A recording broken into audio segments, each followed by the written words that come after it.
Welcome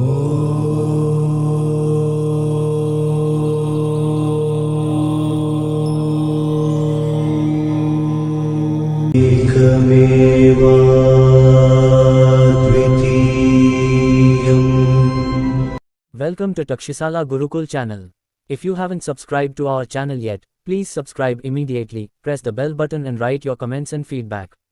Share with your friends as much as possible. We provide online Kundalini Raja Yoga initiation and Kundali activation in 6 months. The 4 yogas of Hinduism. Hinduism proclaims that the ultimate goal of life is the realization of God. The realization of God is liberation. According to Hinduism, the right goal of life is for a human being to live his life in this world in a meaningful way, fulfill his duties, and finally realize the ultimate goal of life, God. It is a clear doctrine of Hinduism that God is omnipotent, omnipresent, omniscient, and omnipresent. Knowing that this world is the beautiful work of God, a human being should see God in the life of the world. He should understand that the hand of God, the creator of the world, is behind the living things of the world.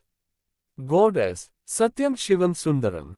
Similarly, the life of a living being should be true and beautiful and should be Shiva-like. For this to happen, God should not be different and life should be different. From this perspective, the thought and imagination of God should be present in the being along with all the happenings of daily life. Then life will be happy and successful and the being will be able to realize God.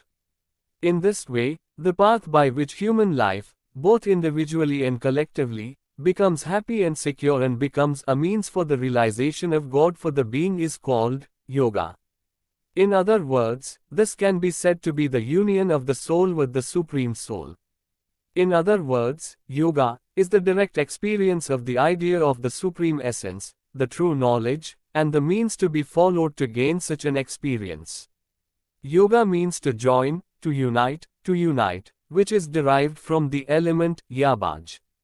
Yuj means to join. Yoga has different methods depending on the mentality, outlook on life, maturity of intellect, understanding of spirituality, etc., of humans.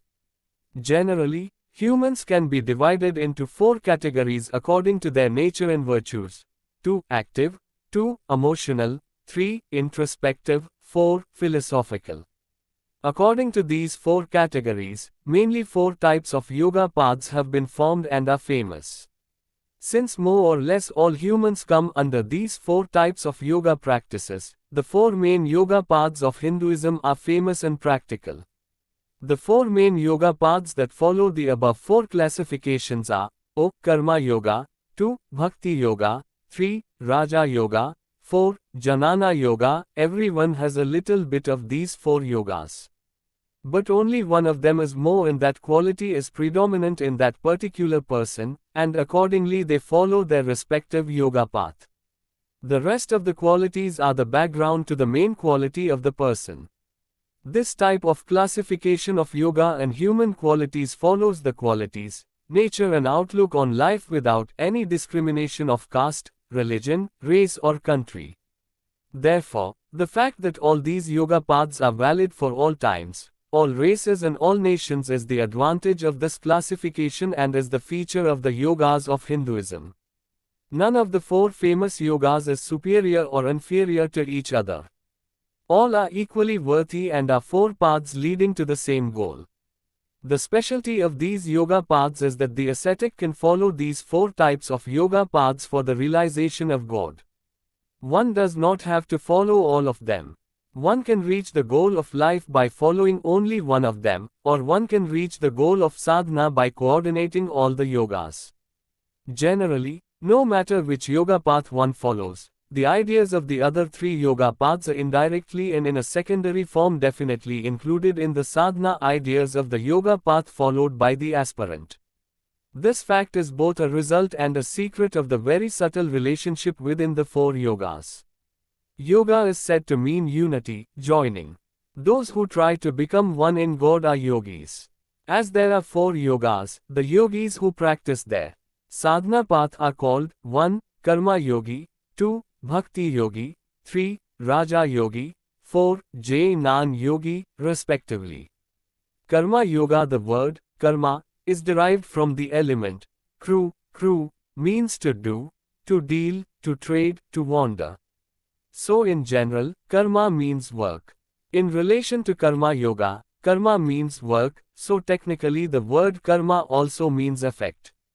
But we need that meaning, because the half of karma that means work is prakrit. If karma means work, Karma Yoga means joining the Supreme Soul through work. Man is an active being. Man is always doing one type of work, both physically and mentally. Every work that is done, there is a corresponding result. Due to the desire for work, while doing work, enjoying the result, and due to the desire to experience the result, man gets trapped in the cycle of life consisting of birth and death. When the work that he does not become a bondage, then the living being becomes free from it. Therefore, on the one hand, if work subjects the living being to the bondage of life, then when the same work is performed in the right way, it becomes a means for the liberation of the living being. Thus, the work that the living being does, Karma Yoga, is the transformation of work into a means of self-realization and liberation for the living being, without becoming a bondage for oneself. The principle of Karma Yoga is to work with determination and equanimity, without neglecting the ordinary duties of life, daily chores, and family responsibilities. When work is done from a spiritual perspective as an achievement of self-realization, it becomes Karma Yoga. However, it is important to remember that all work done without the noble principle of Karma Yoga is mere work, and cannot lead to liberation from the bonds of samsara and eternal happiness for the living being. The path of Karma Yoga is for those who are action-oriented and active, and in Karma Yoga, there is systematic management of work. The state of mind, outlook on life, etc., required for it are all explained in detail. The Upanishads have mentioned in detail Karma Yoga is described in detail in the Srimad Bhagavad Gita. Therefore, the Srimad Bhagavad Gita is considered as the basic text that provides guidance on Karma Yoga. The main principles hidden in Karma Yoga can be briefly divided as follows. 1. Karma Yoga means performing actions in the world in a proper manner and thereby attaining the realization of God. 2. The principle of Karma Yoga is that the living entity works with the view that he is the instrument of the Lord and desires the welfare of the world, and performs his duties with the selfless view that the welfare of the world is his welfare, and the service of the world is the service of the Lord of the universe. 3. The principle of Karma Yoga is not to renounce the desire for the fruits of action and the fruits of action, but to abandon actions. The systematic performance of duties, without expecting any reward for the work, accompanied by patience, courage, and good conduct, belongs to Karma Yoga. 4. Self-renunciation, the renunciation of the egoistic feeling that one works independently. These are other renunciations mentioned in Karma Yoga. 5. Karma Yoga transforms a worldly person who is interested in worldly matters into a Karma Yogi who is a yogi and frees him from the bondage of samsara. 6. Karma Yoga brings discipline, order and harmony to all the daily activities of life, which makes the life of the living being move smoothly towards the supreme goal of life, self-realization, and ultimately becomes the means of salvation. 7. Karma Yoga helps man to develop his natural qualities in a proper way, manifest them in action and thereby utilize them so that he can attain the spiritual goal.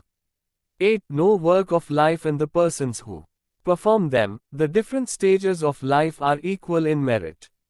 The principle of Karma Yoga is that in each position, each job, each person is important and great, and that one can attain liberation through one's own work by doing the work properly in accordance with one's own duty and deeds. 9. Whatever the nature of the work, it is not important. The principle of Karma Yoga is that the skill shown by the worker in performing the work and the purity of the feeling he has towards the work are important. The attitude of working for the sake of work is essential in Karma Yoga. 0. In Karma Yoga, ethics, rules, and religious views are all included, and the practice of yoga is directed towards the liberation of the living being from the cycle of samsara through good deeds and good deeds. 10. Even those who do not have faith in the Supreme Personality of Godhead as an embodiment or in the existence of God in connection with worship, prayer, etc., can practice karma yoga and become free from the bondage of samsara. No matter what a person believes in, he must believe in the I, which is the basis of his existence. A living being with bodily senses given by nature performs actions in the world. But when one is certain that the real I is not involved in those actions, according to the law of nature, the action takes place by itself. When the doer of action is not filled with the feeling that I is mine, then neither attachment nor delusion remains even in the result of action. That is also the principle of karma yoga. 12. What is truth? What is good? What is untrue? What is bad? The vision and duty of a person engaged in karma yoga, who, with the wisdom of this, practices karma yoga in life and knows that all the actions that are performed are due to the physical senses, which are immaterial, are those who are engaged in karma yoga but do not believe in the existence of God. In this way, by performing actions, he finally becomes detached from pleasures and pains, like a lotus leaf in water, and becomes a karma yogi, seeing the absence of action.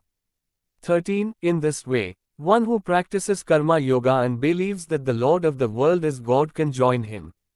If he does not have that faith, he can understand the hidden power of nature behind the abundant differences, laws, and peculiarities of nature in the world and realize it. Then, freed from the narrow bondage of I, he will be able to join the vast, universal, and blissful abode of freedom called All. 14. The divine truth that the Supreme Being is everywhere and that it pervades the world and life can be experienced through karma yoga. One does not have to abandon one's position in the world and one's family for the sake of the effort required to gain this experience. One can practice karma yoga by remaining there in the arena of life, and by the power of practice, one can reach the goal. 15. With the feeling of dispassion, the daily work in nature is being done for the overall benefit of the world. This is also the principle of karma yoga, and by following it properly, the karma yogi becomes detached from dispassion and selfless and experiences eternal bliss. The work performed by such beings is like a sacred work that is yoga-based and is a great blessing to the human family, and from it others get inspiration, light and guidance.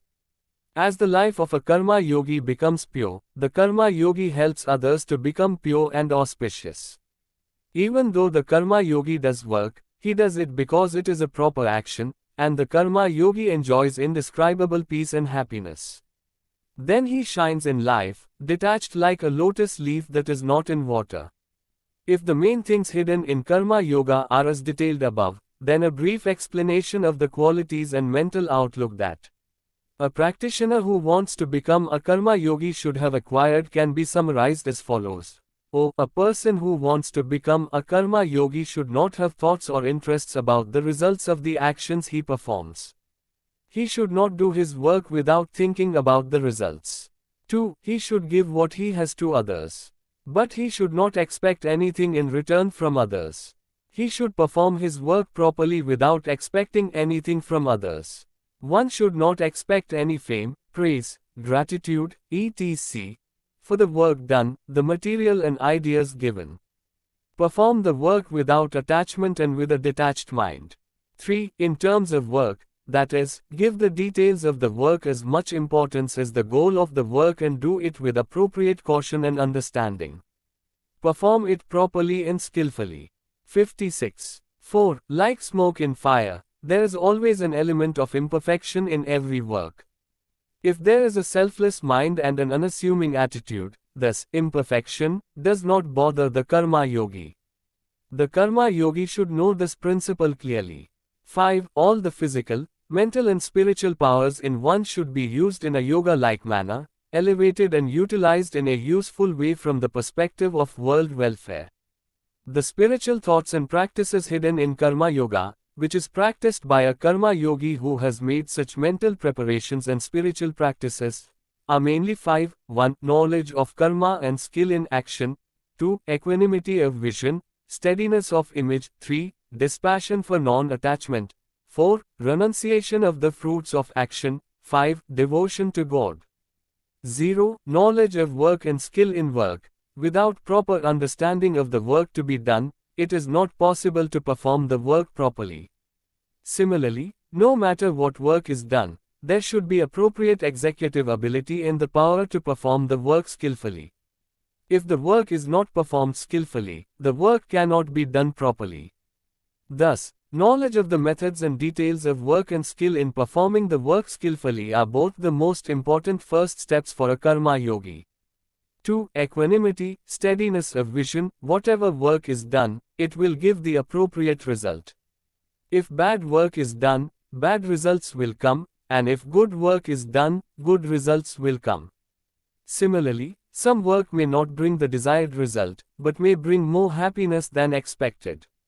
If sadness comes and diminishes, the ability to perform the work properly in the future becomes very less or may be completely absent.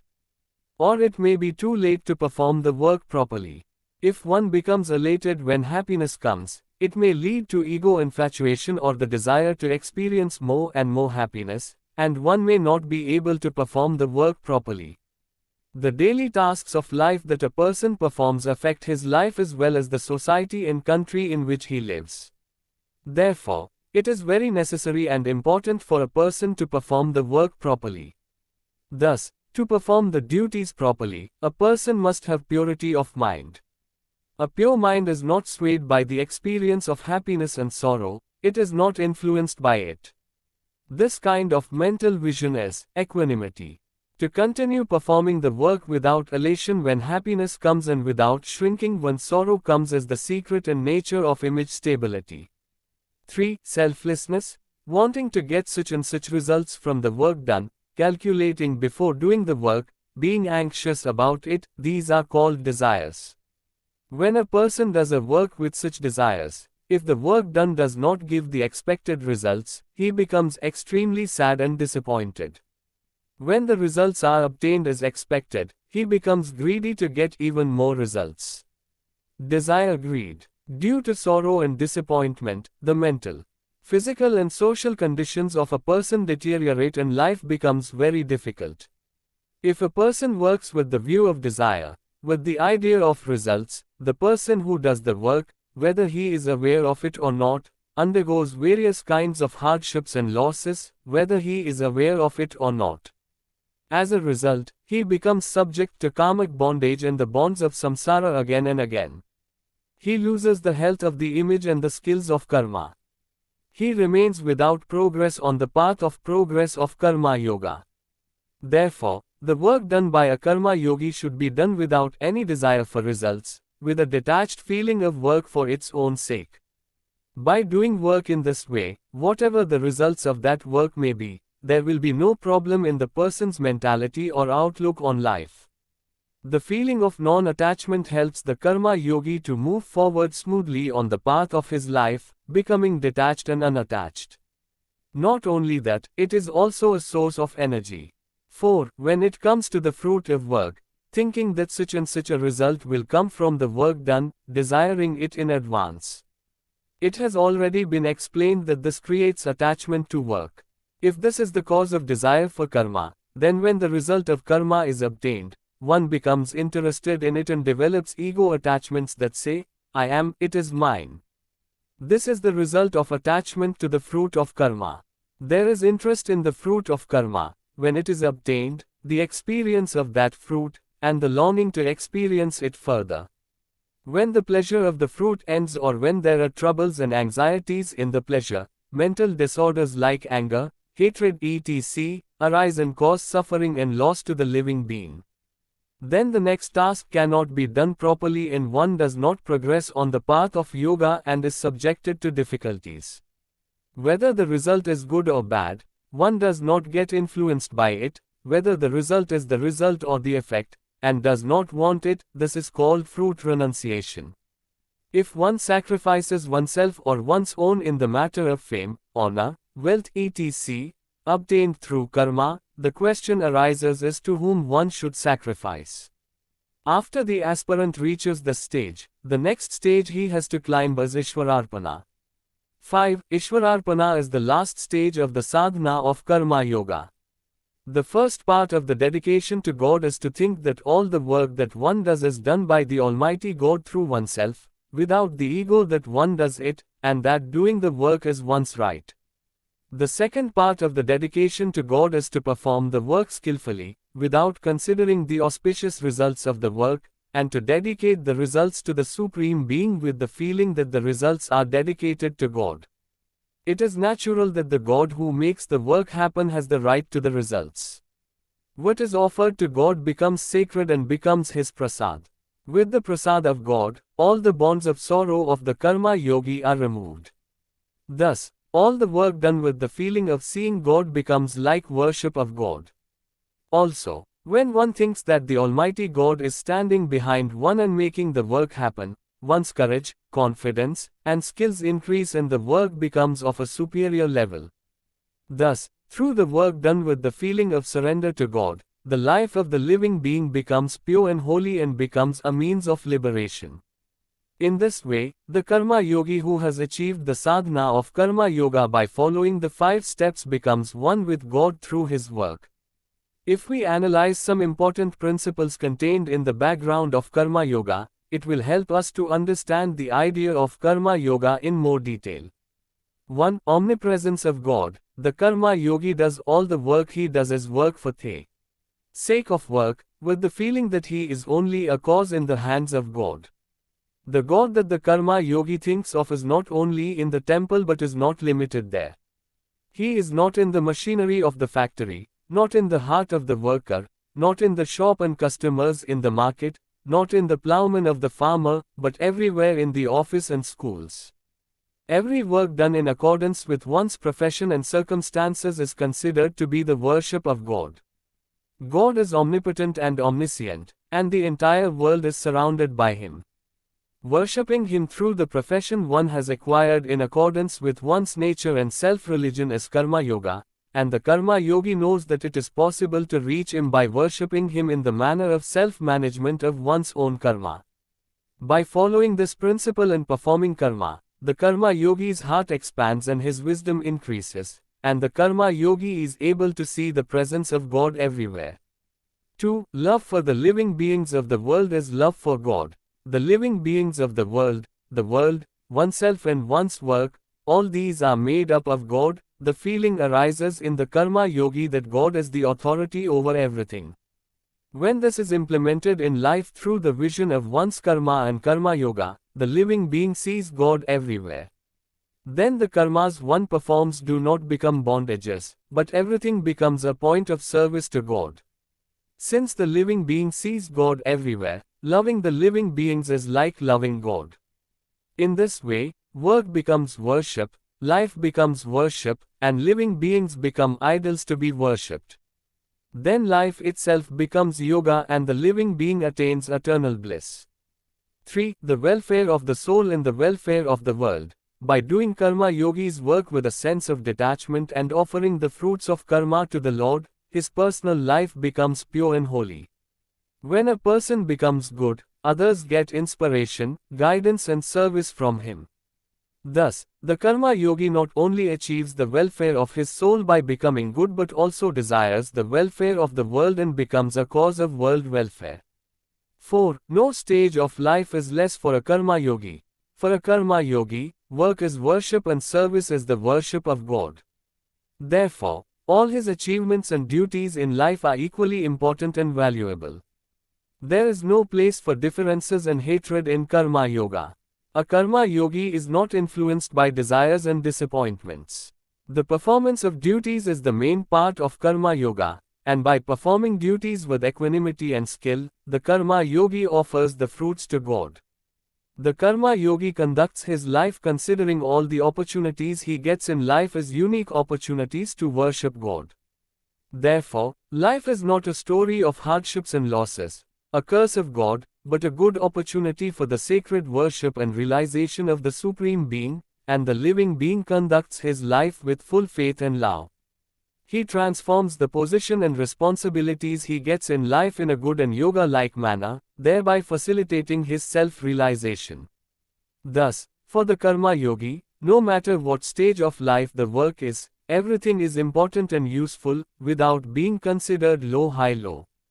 5. One can attain Siddhi by remaining in one's own family and performing the daily tasks of life in the arena of life by practicing Karma Yoga. A Karma Yogi can attain liberation by remaining in one's family and performing his duties properly. Homelessness, happiness, sorrow, and gain and loss are not obstacles to the attainment of liberation for the living being, but rather become aids through Karma Yoga.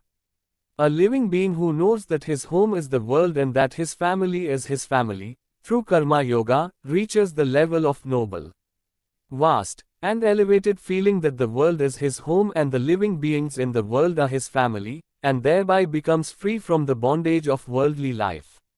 Thus, the principle and theory of Karma Yoga is that one can attain the realization of God and the exaltation of the self through a profession that is in accordance with one's natural nature, wherever one is. In this way, Karma Yoga shows how a living being born in the world can perform karma, make it a yoga, and thereby experience happiness and peace, and realize God. Karma Yoga shows the way to make life a yajna for the benefit of all through the teaching of sacrifice. Karma Yoga tells us to give our money, intelligence, strength, love, and any other useful material ideas for the benefit of others with sacrifice and with the mind of offering, and it is called yajna. When we do karma with the view of yajna, then karma does not bind us.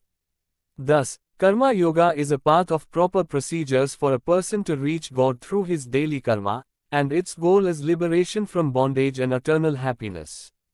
It has already been said that the Srimad Bhagavad Gita is a well-known standard text regarding Karma Yoga. Some basic verses from the Gita on the idea of Karma Yoga are cited here for clarification.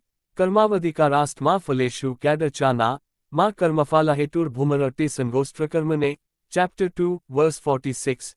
You have the authority only to do karma, you have no authority over the fruits that arise from it. Therefore, never work for the fruit of karma. Do not remain without doing karma. Yogastha kuru karmani sangam tya dhananjay, siddha siddha sano bhutsa samatvam yoga uchit. Chapter 2, verse 48. Abandoning all interests, perform your actions with equanimity, that is, with equanimity in the success and failure of your actions. This is called yoga. Tasmadasikta sattam karyam karma samakara, asikko hacharan karma paramaproti purusha. Chapter 3, verse 19. Therefore, always do what you have to do, detached, i.e., without interest in the result. The person who performs actions while remaining detached attains salvation.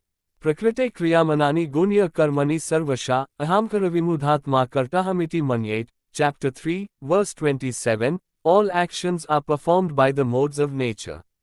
Fooled by ego, man thinks that he is the doer of actions.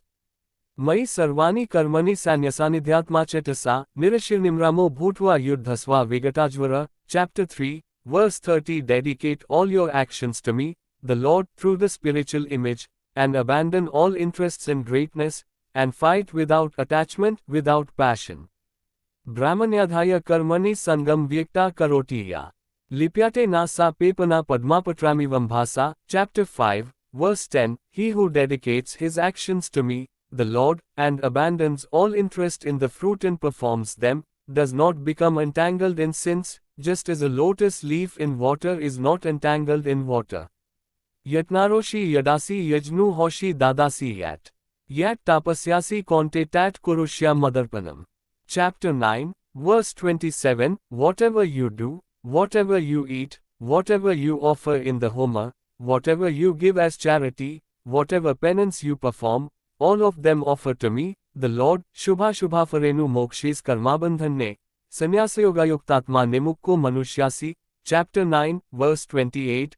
Thus you will be released from the bondage of auspicious and auspicious actions, and you will join me, liberated, endowed with the mind of sannyasa and yoga.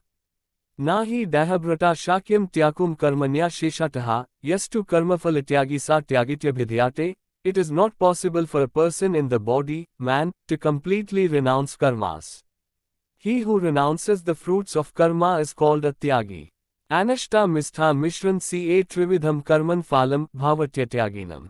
Pratyanatu sanyasinam kvachit, chapter 18, verse 1 one who does not renounce, receives three types of karmic results, inauspicious, auspicious, and auspicious, according to the time. But for a renunciant ascetic, that fruit will never be there. Yata pratya bhutanam ena sarvavidam tatat, swakarmana samabhyachya siddhim vindati manava, by worshipping him, through his own actions, the desires of animals and trade arise, by whom this whole world is pervaded, man attains salvation. Shreyan swadharmo vigun paradharmat swanushtitat, swabhavaniyatam karma kurvannapoti kilpasham, swadharma, which is devoid of qualities, is better than paradharma, which is well executed. Even if it is well executed, the performance of one's own duty, which is devoid of qualities, is better than the duty of others. Sin does not attach to one who does what is in accordance with one's nature. Sahaj karma konte sadoshamasi natyajet, sarvarambha hai doshena dhumanagni rivivrita, chapter 18, verses 46 to 48. One should not leave the natural karma that one has acquired in life, even if it is defective. Because just as there is smoke with fire, so there is also its God with all karmas. Sekta karmanya vidvamso yatha kurvanti bharat, kuryad vidvamstatha sekta kirshulokasangraham, chapter 3, verse 25, just as the ignorant work with attachment, those who are fond of the fruits of their actions, the wise, karma yogi, should work without any interest but only with the desire for the welfare of the world. Bhakti Yoga, the Lord is in the bliss of love. Bhakti means love and service, half of it is love for the Lord, and all the work of life is done with love as service to God, and finally the path to reach God through love as Bhakti Yoga. Love is the divine and great power of God, and it is manifested in various forms in the world as an active force in people's lives. Accordingly, we love each other in various ways such as mother, family, husband and wife, friend, country, land and language. We use love in life. But because of this love, we also suffer from many kinds of sorrows and problems. Since all these are small, impermanent objects, we cannot get eternal happiness from them. Only when we love what is eternal can we get eternal happiness. The only thing that is eternal is the Supreme Being, that is the Supreme Soul, that is what we call God and God by various names. Therefore, only when we love the eternal God, we get eternal happiness, we get freedom from the bondages of life. God, in order to love, one does not have to abandon other things and people related to the life of the world. But all of them should not cause one to forget God, but should help one to develop love for God, thus, turning the love of the world towards God or making it God conscious and doing all the activities of life, seeing God in the background of everything, finding all happiness in the love of God and thereby experiencing the bliss of God and joining God as Bhakti Yoga. Just as there is smoke with fire, so there is also its God with all actions. Sekta karmanya vidvamso yatha kurvanti bharat, kuryad vidvamstatha sekta kirshulokasangraham, chapter 3, verse 25, as the ignorant work with attachment, karmaphala siktas, the wise, karmayogi, should work without interest, only with the desire for the welfare of the world. Bhakti Yoga, the Lord, He is in the bliss of love. Devotion means love and service, loving God and doing all the work of life with love as service to God and finally reaching God through love as the path of devotion. Love is the divine and great power of God, and it is manifested in the world as a dynamic power in people's lives in various forms. Accordingly, we love each other in various ways like mother, family, husband and wife, friend, country, land and language. We use love in life. But because of this love, we also suffer from many kinds of sorrows and troubles. Since all these are small, impermanent things, we cannot get permanent happiness from them. Only when we love what is permanent can we get permanent happiness from it. The only thing that is permanent is the Supreme Being, that is the Supreme Soul, that is what we call God and God by various names. So the eternal, only when we love God can we attain eternal happiness. We can be freed from the hardships and bonds of life. In order to love God, we do not have to abandon other things and people related to the life of the world. But all of them should not cause us to forget God, but should help us to develop love for God, thus, turning the love of the world towards God or making it God conscious and doing all the activities of life, seeing God in the background of everything, finding all happiness in the love of God and thereby experiencing the bliss of God and joining God as Bhakti Yoga. In human life, why in the unique life of the world, love manifests itself as a force of action, and as a result, literature, art, music, procreation, family management, etc., are accomplished. All these are accomplished on the basis of love, and love is manifesting itself in the world in this way. When the same love is expressed in practice towards God from a spiritual perspective, it leads the soul towards Him as devotion. It leads to Bhakti is the supreme love for God, Bhakti is the form of supreme love, Bhakti is the supreme love for God, are the explanations given in the Bhakti Shastras about devotion. In this way, Bhakti Yoga is a yoga tool that begins with love, progresses with love, and helps the soul to attain perfection in love. Bhakti Yoga, which does not say that any worldly conditions or natural laws of man should be abandoned, but shows the way to become pure and useful and use them all to join God, is known as an easy, smooth and simple yoga path for achievement.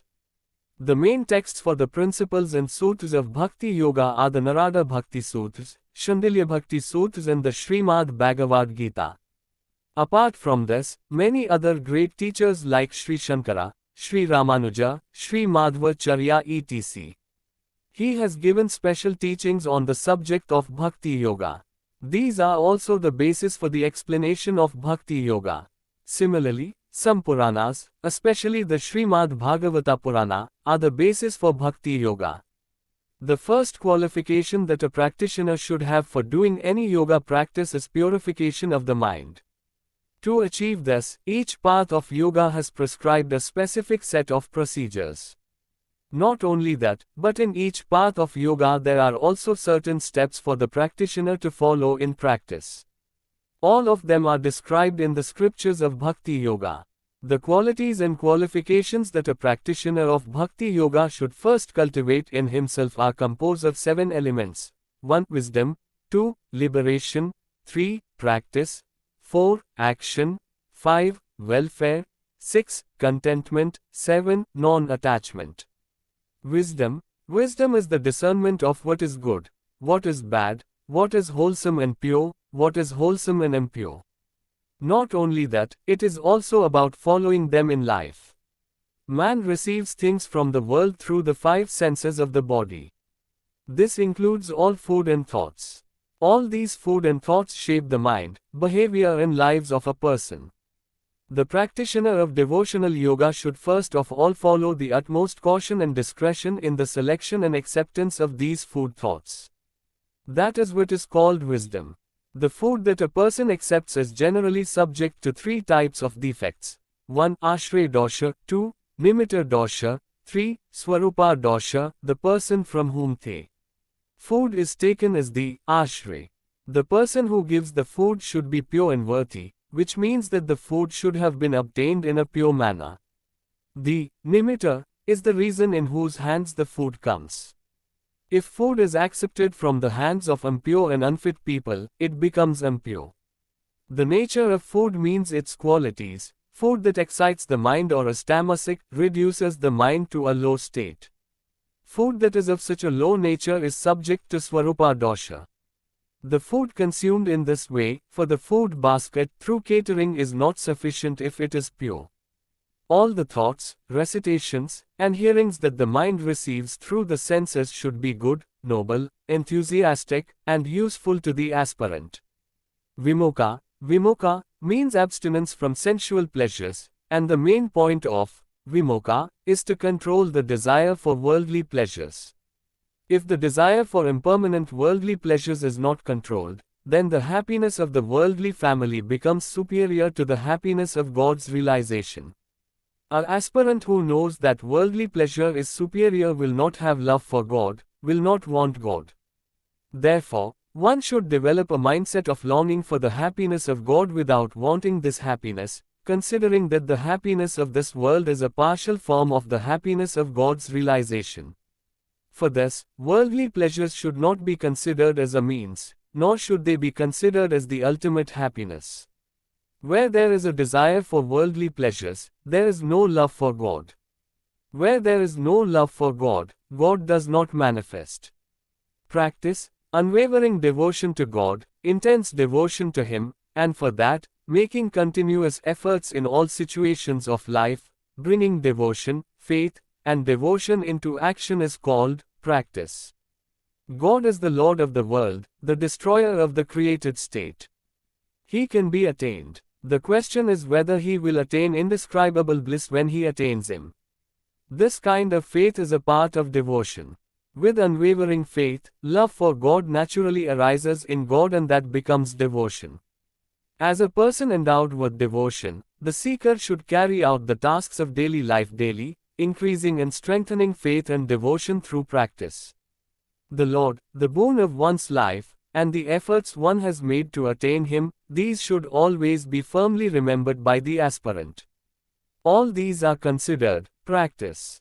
Action, the intense love for the Lord, the unwavering determination that the Lord alone is the goal of one's life, the intense anxiety that nothing else is needed except the Lord, these are action.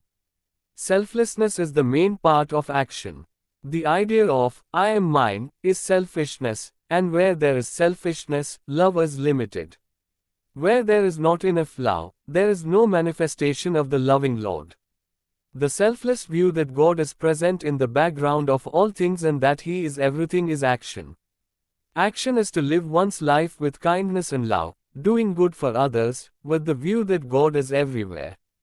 That selflessness leads to the development of the heart.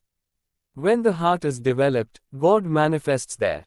A practitioner of Bhakti Yoga should daily practice love through practical actions, giving kindness, compassion, and help to others, such as devotees, guests, animals, etc., in whatever way he can. Welfare, the purity and power of the triune God is called welfare.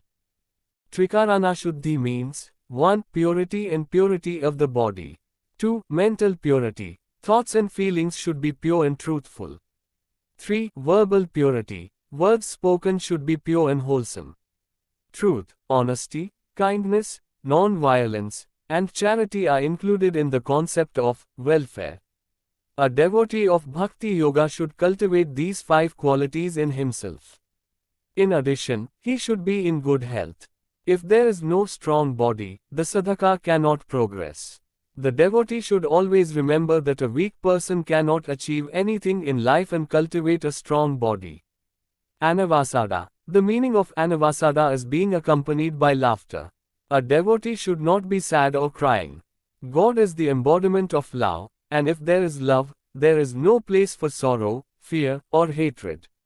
The devotee who has united with the Lord through love should always be filled with feelings of love and a gentle smile.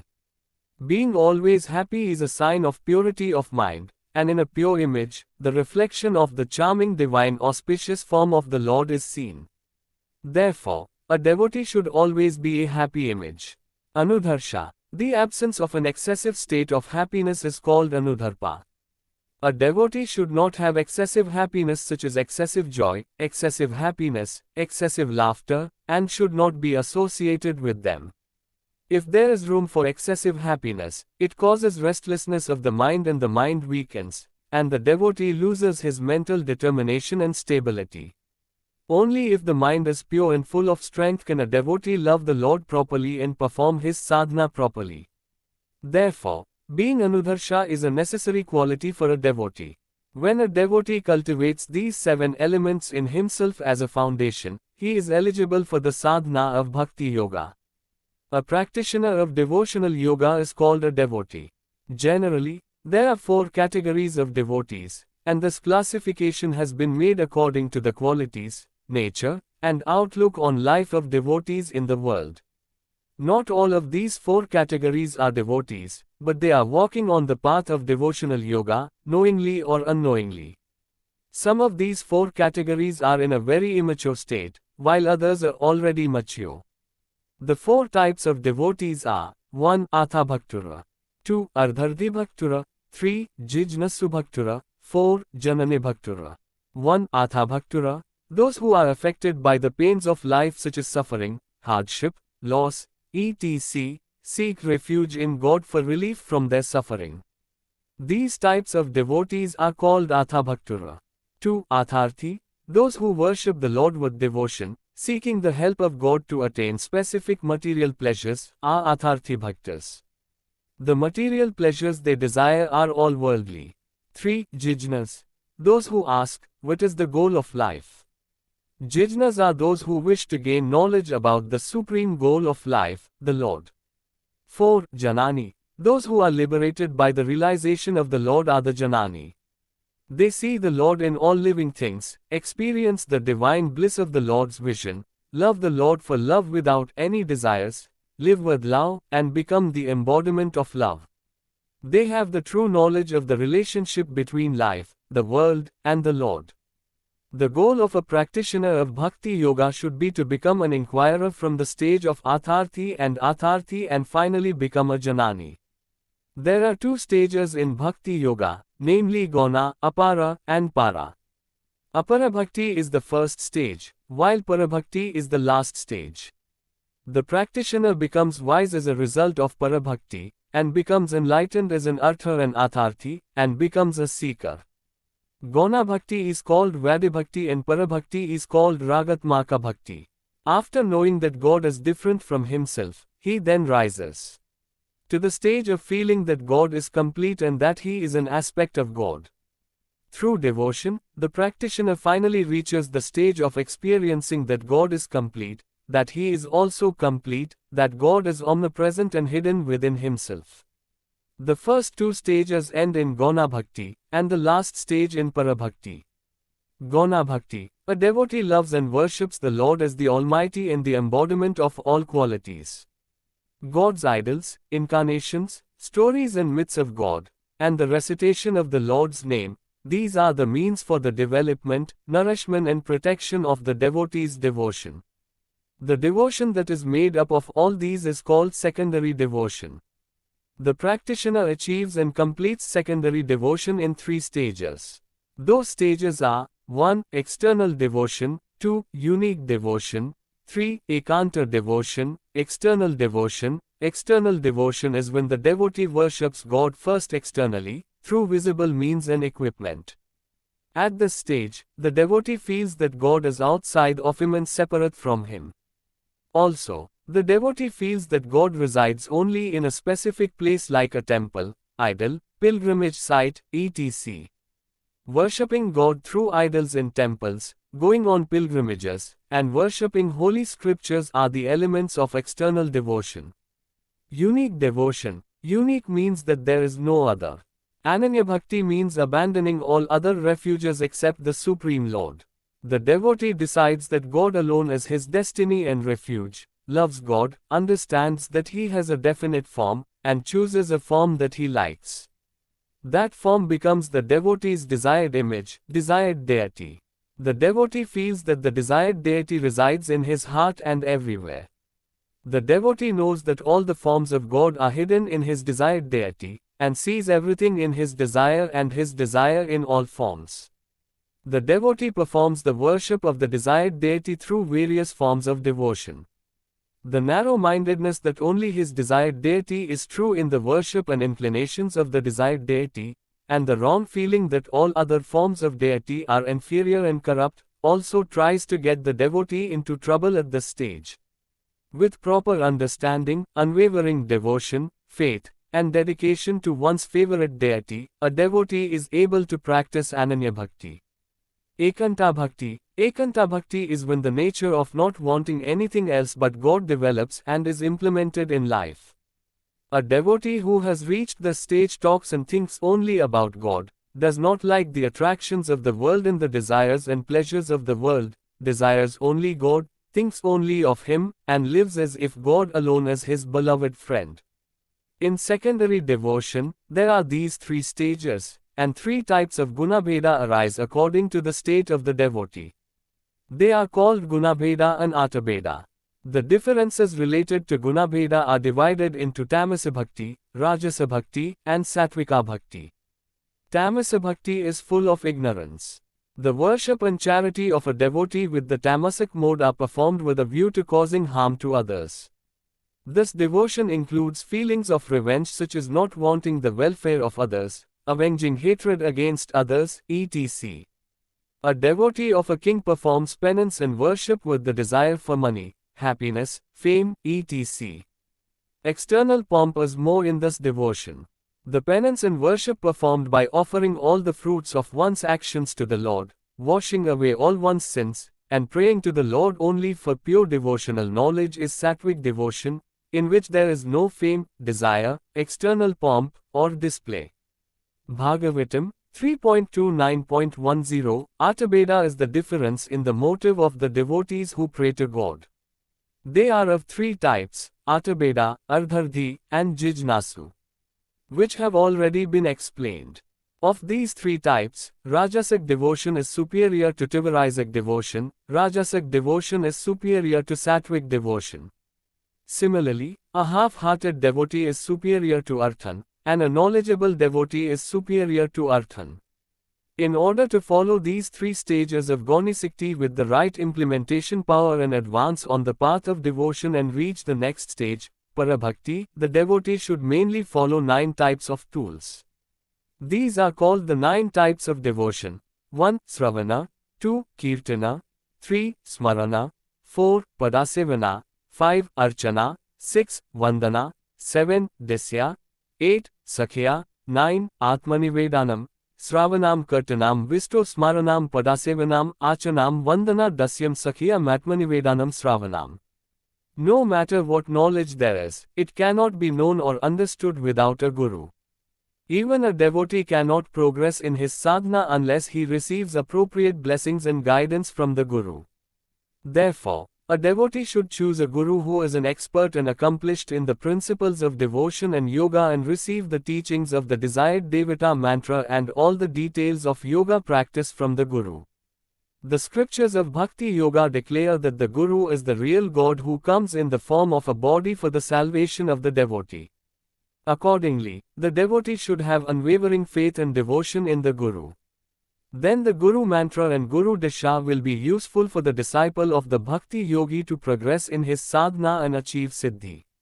Hearing about the Lord from the Guru's mouth, from saints and great souls based on the ideas of the scriptures and on the basis of experience, receiving appropriate guidance regarding devotional practice, listening to the glories of the Lord, all these are considered hearing.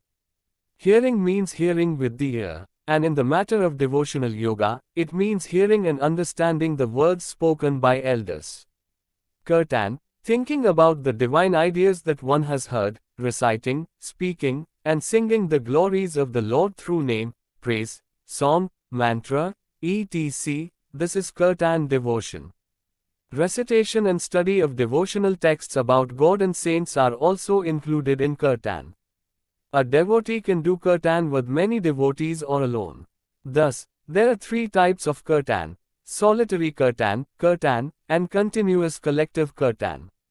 Remembrance. Remembrance is the devotion that follows hearing and reciting Kirtans, performing all the tasks of life while remembering the Lord constantly, and meditating on the pastimes of the Lord and His divine qualities. These are remembrance. Remembrance also includes thinking again, and the meditative meditations complement each other. Padasevan, serving the feet of gurus, great devotees, saints, and deity images, worshipping them with devotion, is foot service. The Lord is everywhere. The world is the creation of the Lord. All living things are the creation of the Lord. The service done to humanity and the world is the service rendered to the Lord. Every work done, in the 3 ways of physical, mental and verbal, is done with love, with the feeling of serving the Lord. Serving in the name of the Lord in temples and organizations is also devotion to the feet of the Lord. With this devotion to the feet of the devotee, the heart of the devotee expands and it is possible to see the Lord everywhere in his life, family, work in society, and to perfect his devotion. Then all the work done becomes worship of the Supreme Being. Archana, worshipping the Lord with flowers and incense, worshipping him through the form of his favorite deity is Archana Bhakti. To do the worship, the devotee chooses a form of the Lord. As mentioned earlier, that becomes the form of the devotee's favorite deity. The devotee keeps a symbol of the desired form and worships it with love. Pictures, statues, idols, whatever the deity may be, can be used for worship. The devotee understands this representation as the actual representation of the Lord. He knows that the Almighty, the all-pervading God is not limited to the images. But just as the water of the ocean becomes solid, the Lord, through the image, allows the devotee to worship the deity. It is natural that the all-pervading and all-pervading God should also be present in the image. The devotee makes a vow of life to the images of the God he worships and worships them as the actual God. The images are kept in the prayer hall arranged in his house, in the temples of the town. The devotee worships them according to his convenience. He worships them. The basic things required for worship of God are devotion and faith. The devotee performs the worship with 16 types of upcharas. This is called Shodasha Upchara Puja. The devotee worships the Lord with the view of humane life practices, with love, devotion and respect. Accordingly, the worship equipment and methods of worship are adopted in the worship of the Lord. Like Shodashopachara, Triupachara, Panchupachara, Dashopachara pujas are performed by the devotees as per their convenience. The upcharas included in these 4 types of worship are Triupachara, 1. Burning of incense and perfumes. 2. Lighting of lamps and lamps. 3. Offering of offerings, fruits, milk, food. Panchopachara, 1. Offering of incense, 2. Offering of flowers, 3. Incense, 4. Lamp, 5. Offering. Dashopachara, 1. Athya, 2. Padya, c. Achamana, 4. Snan, 5. Sanjana, 6. Flower, 7. Incense, 8. Lamp, 9. Offering. 10. Punarachamana. Shodashopachara, 1. Dhyan, meditating on the deity, desired deity, within oneself. 2. Invocation, inviting for worship after meditation. 3. Gathering in a free seat. 4. Padya, washing the feet with holy water. 5. Athya, entertaining the devotees through athya, washing hands. 6. Bathing, having one bathed, abhisheka. 7. Vastra, offering of clothes. 8. Offering of sacrificial offerings. 9. Offering of sandalwood and incense. 10. Offering of flowers. 11. Burning of incense and perfumes. 12. Lighting of lamps and torches. 13. Offering of fruits, milk, food, etc. to the idol of the deity. 14. Offering of the tambula. 15. Lighting of the aarti. 16. Offering of golden flowers and dhanakanakas. At the end of the worship that includes these offerings, the devotee offers the fruits of the worship to the God and worships himself in the Lord by prostrating himself. In addition, he prays to the Lord for devotional services. Thus, salutations, prayers, offerings, and feelings are the elements included in the worship services. The worship that includes the above offerings should be offered daily to the idol of his favorite deity along with external accessories. The worshipper should offer the idol of the deity with the feeling that the God himself has come in the form of an idol. By imagining with devotion that God is in the heart, in the lotus temple of the heart, and mentally imagining these remedies, one can worship God without external instruments, which is called mental worship. It is said in the devotional scriptures that mental worship is better and more excellent than external worship.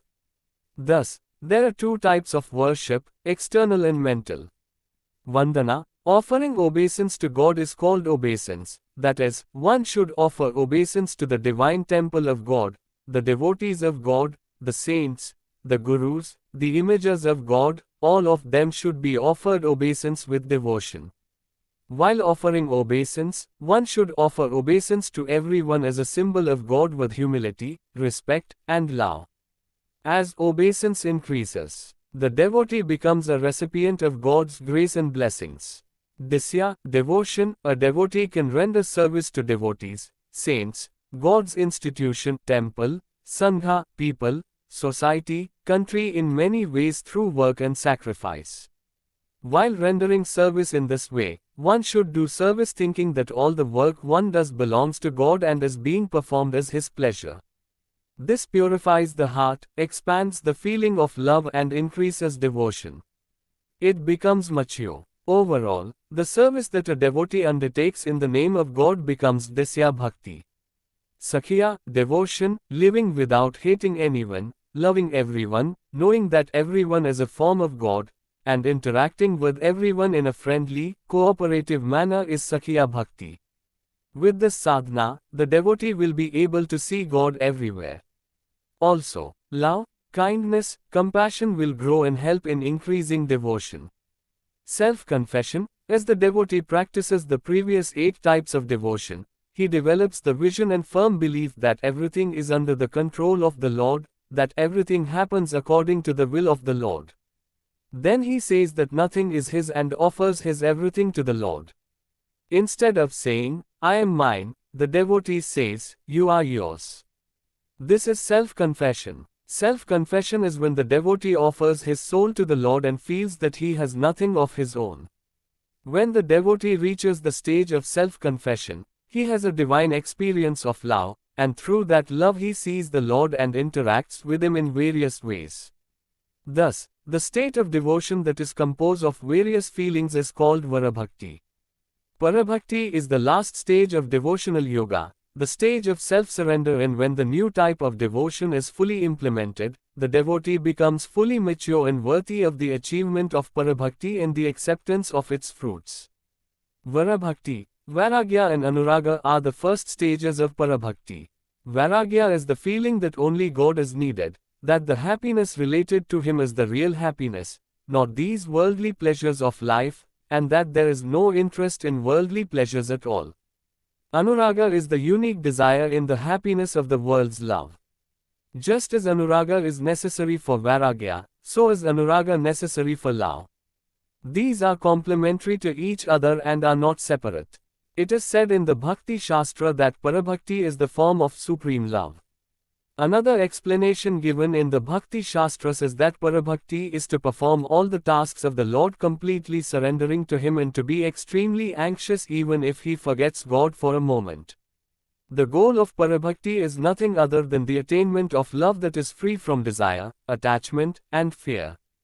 If such Parabhakti arises in a devotee, by the grace of the Lord, he attains all welfare and is freed from the bondage of material existence. It is impossible to say what Parabhakti or supreme love is like. It is something that cannot be described without being experienced. A devotee who has attained Parabhakti sees the Lord everywhere. He hears about the Lord. He talks about Him. He thinks about Him. A devotee who has attained Parabhakti crosses over Maya. He also crosses over others, it is said in the Bhakti Shastras. There are 5 types of Parabhakti, and the aspirant can attain the Lord through one of them. They are 1. Shanta, 2. Disya, 3. Sakhiya, 4. Vatsalya, 5. Madhura. Shantabhava, living in a peaceful state of mind, without causing any disturbance in the world, loving the Lord and maintaining a relationship of love and affection with Him is Shantabhati. The devotee knows that the Lord is one who is full of glory and virtue, and maintains a very close relationship of love and affection with Him. A. Shantabhaka does not need anything else except the love of the Lord. Dasyabhava, living in a relationship with the Lord with the feeling that the Lord is the master and that he is the Lord's slave and servant is Dasyabhati. In this state, the devotee becomes the Lord's slave. His whole life is spent in the service of the Lord. Sakhiya Bhava, Sakhiya Bhakti is the feeling that God is a close friend, a benefactor and a helper, and thus maintains a loving relationship with God. The friendships and relationships found in the daily life of humans are seen in this Sakhiya Bhakti. God becomes a close friend and protector in the eyes of the devotee. The devotee deals with God with his heartfelt friendship and love. This is Sakhiya Bhakti. Vatsalya Bhava. In Vatsalya Bhava, the devotee considers God as his child. The inner love of a mother and child is the nature of Vatsalya Bhati. This devotion helps the devotee to overcome the feeling of fear towards God due to the idea of God as Om. They are endowed with the ability to illuminate concentration and unite in the divine bliss of self-realization. Patanjali Maharishi has said in his Yoga Sutras that yoga is the cessation of mental activities. When the various external activities of the mind are stopped, the mind becomes internally purified. The clear principle of Raja Yoga is that a pure mind is full of the power of concentration, and self-realization is possible through concentration of a pure image. In this yoga, concentration of the mind and divine meditation are given great importance. Therefore, this yoga is also called Dhyan Yoga. There are references and detailed explanations about the concentration of meditation and image in the Upanishads, Gita, and Brahma Sutras. However, extensive descriptions and details about them are found only in the Patanjali Yoga Sutras. Yoga is said to be the cessation of the activities of the mind. How can it be achieved? The answer in Raja Yoga is through practice and detachment. The Ashtanga Sadhana Sovana explains how the aspirant should practice using these practice and detachment, and what are the details and results of the aspirant. Righteousness is the foundation of a successful life. Without moral strength one cannot achieve victory in any matter. The aspirant of Raja Yoga should also be righteous and be nourished with moral strength. For this reason, the first two stages of Ashtanga Yoga are helpful in increasing and establishing the strength of righteousness. The Ashtanga Sadhana Sovanas are 1. Jumma, 2. Niyada, 3. Asana, 4. Pranayama, 5. Pratyahara, 6. Dharana, 7. Dhyan, 8. Samadhi. Yama. The aspirant needs to learn the lesson of righteousness at this stage, and the main virtues related to righteousness are yama. Uma is composed of various moral qualities. That is, non-violence, truth, non-violence, celibacy and non-attachment. Non-violence is the threefold non-injury to other beings. There should be harmony in speech and action, and both should be in accordance with truth. Falsehood. Truth is living without giving way to injustice and deceit. Non-violence is not stealing other people's things. Stealing means taking what is not yours or not yours. Celibacy is the restraint of the senses. Although the pleasure that comes from the union of the senses is pleasure, it does not bring true, lasting harmony or peace. The first part of celibacy is to know that there is true peace in celibacy. But in practice, semen conservation is the restraint of the senses. In the second part, it is made clear that without celibacy, Raja Yoga cannot be achieved.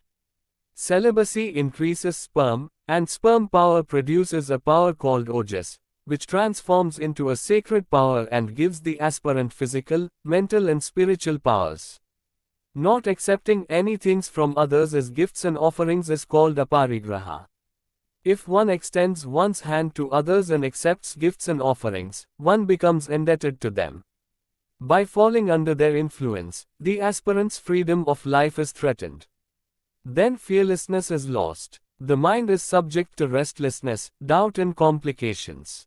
Then the aspirant becomes unable to achieve. Similarly, the principle that the aspirant should be a simple being without unnecessary accumulation of things is also a contradiction in aparigraha. Niyama. Niyama is the stage to which the aspirant should ascend after cultivating the 5 qualities of the stage called yama. If yama consists of 5 qualities, then niyama consists of 5 elements. They are 1. Purity, 2. Contentment, satisfaction, 3. Penance, 4. Self-study, 5. Worship of God. Purity. Purity is external and internal cleanliness, that is, keeping the body and organs clean. Purity means physical cleanliness, eating pure sattvic food, and thinking noble thoughts and attitudes. Contentment. No matter how much happiness a person gets, he is not satisfied. The happiness that is obtained in the world is not happiness. Spiritual happiness is the real happiness. Not being affected by the happiness, hardship, and losses that come with one's situation in life is a sign of contentment. This does not mean that one should not strive for spiritual elevation or worldly progress in accordance with dharma. Contentment is a practical characteristic of always being happy no matter what in life. Without contentment, the mind becomes polluted with interest, desire, fear, sorrow, and tension. Tapasya. The seeker should always practice to ensure that happiness and contentment remain firmly established. Practice should be done in three ways: body, mind, and speech. Worship of the Guru and the desired deity, chanting mantras, enduring the pleasures of heat and cold with equanimity, speaking the truth, observing fasting and other vows according to the rules, etc., are all parts of tapasya. Swadhyaya. Swadhyaya means the chapter of the self. Swa is also understood as the soul. Studying the self means knowing the self, and reading the scriptures and knowing the self, the mind, and the mind of the means is called self-study. Chanting sacred mantras like Om is also self-study. If you read the scriptures once, you will not get any results, nor will you understand the details properly. For this, you should read and study them again and again. In this way, by studying the scriptures and contemplating the self on a daily basis, good thoughts will come to the mind. As a result, good mental habits will be formed every day. This will help in purifying the mind. Understanding of good thoughts and the power of good thoughts will arise in the aspirant, and he will get the guidance that will lead him to progress on the path of sadhana. Ishvara Pranidhana, God creates, maintains, and destroys this world, and thereby becomes the cause of the life of the living beings and the world. He is Ishvara, He is the Lord of the world and the living beings. In order to achieve the goal of yoga, a seeker must surrender to the Supreme Lord, God, and seek His grace and guidance. Prayer is a sacred and effective spiritual thread that establishes a relationship between God and the seeker. Surrendering to God is the power of prayer. Thus, the seeker surrenders to God with devotion and faith and prays to Him every day, which is Ishvara Pranidhana. While devotion and faith are one part of Ishvara Pranidhana, the other part is prayer and surrender.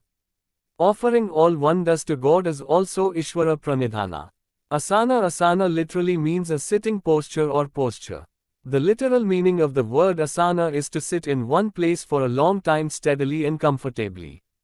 One has to sit for a long time while praying to God, chanting, meditating, etc. Yawning, dizziness, sleepiness, etc. Frequent changes in sitting postures make it difficult for the mind to concentrate and make it impossible to do the sadhana properly. But one should be able to sit in one place for a long time with the back straight. The Hatha Yogi class of practitioners, who practice for the health and longevity of the body, describe several postures under the name of asana. A practitioner of Raja Yoga does not need these Hara Yoga asana, Sukhasana, Padmasana, or any one of these, or any other that is convenient for him. Keeping the chest and back straight, and sitting for a long time is enough.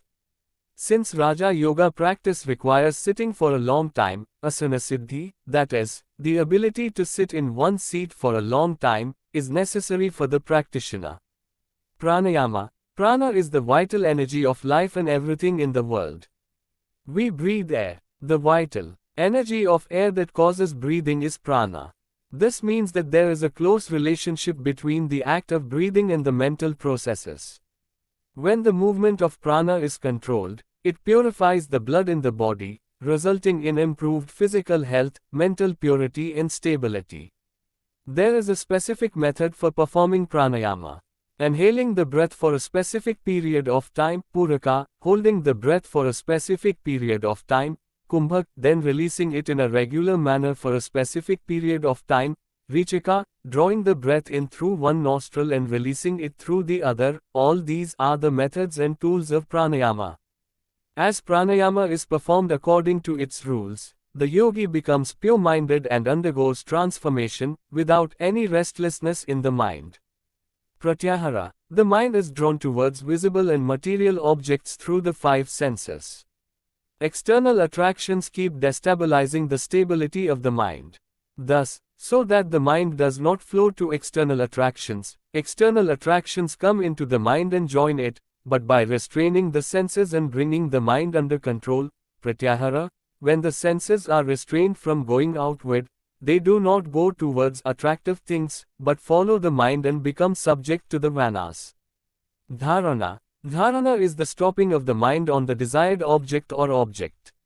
By practicing dharana, concentration of the image is achieved and the mind is able to be absorbed in one idea, without worrying about anything else. Thus, dharana can be practiced on any part of the body, or on the idol of the desired deity, on the biography, on the divine word Om, or on the objects and things that the practitioner likes. When the practitioner becomes proficient in concentration on the image, he will be able to follow the next step, which is meditation. Dhyan. Meditation is the process of concentrating the mind and concentrating the mind on the object of meditation. Just as the oil flows continuously from one vessel to another, so too, while meditating, the aspirant should continuously think and concentrate on the form or qualities of the Lord that he has accepted as his will. The one who meditates without any bodily awareness should continue in the sadhakanam stage of meditation so that the two objects of meditation become one. Then he will be able to reach the next and final stage, samadhi. Samadhi. Meditation is the process of forgetting oneself without any bodily awareness, becoming absorbed in the essence of the object of meditation, giving up the form and worship of the object of meditation, and merging into the essence. Samadhi is the last stage of the 8 stages of Raja Yoga. There are 2 types of samadhi. One is samadhi with awareness, the other is samadhi without awareness. Samadhi with awareness is samadhi with awareness. In this, even though the mind is fully focused on the object of meditation, the existence of the mind is experienced. Unconscious concentration is a state in which the mind is not conscious. In this state, the mind stops working. The subject of meditation, the mind is the instrument of meditation, and the act of meditation are all 3, so the state of bliss is one and the soul is in its own bliss. This state is called kavalka. Conscious concentration. The soul does not attain salvation. Kavalka is released from unconscious concentration. When Kavalka is achieved, the yogi becomes the tanmay of the soul in the bliss of the awareness of the immortality of the soul and shines as the form of Atmanandasvara. The 3 stages of meditation, dharana, and samadhi used together are called samyama. Thus, when the sadhaka progresses through the process of samadhi, he realizes that he is not the body, but his infinitely powerful soul. He attains the realization that he is beyond the body, time, reason, 3 qualities, etc. The ascetic who has attained this Kavalya stage, remains in the body as the soul, separate from the body like the coconut inside a dried coconut. He is the one who is free from life. After the body dies, the soul, the bliss of Satchidananda unites with the Supreme Soul. That is, liberation from the body, as one begins the practice of Raja Yoga and climbs the steps of sadhana.